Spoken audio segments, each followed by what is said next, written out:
Crowds of Americans took to the streets last year, defying pandemic social distance and lockdown mandates to protest what they viewed as a bigger threat, racial injustice. You have police brutality on one end and you have coronavirus. And so, in spite of all this, um, Black people in America, and I speak very broadly because not everyone was in the streets, but for the most part, we understood that irrespective of what was going on, this was a a movement for for justice and for liberation. Vanessa Charlot was on the front lines, braving assaults and harassments. It was a period when the media was facing an unprecedented number of attacks while covering the month-long protest over racial justice, according to data from the U.S. Press Freedom Tracker. Charlot says she felt a sense of duty. I wanted people to be curious about what would make a Black mother in the middle of a global pandemic hit the streets. Her work stood out, earning her a 2021 Courage in Journalism Award.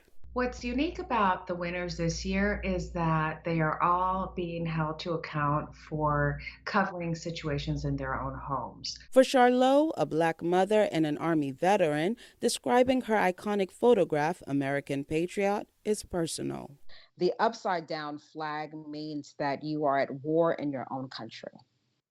So personally, for me to know that I have served a country, that now I am at war in that country for ideas that I went and fought for, right?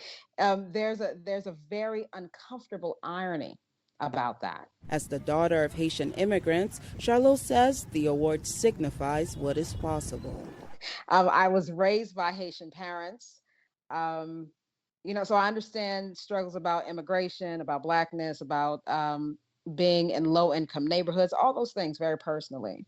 And so to come from that place and then be celebrated among colleagues, among people that I look up to, is very humbling, and I'm very, very grateful. It's also encouraging. Charlot will be honored along with other Courage awardees during a celebration in November. Jesusemen, VOA News, Washington.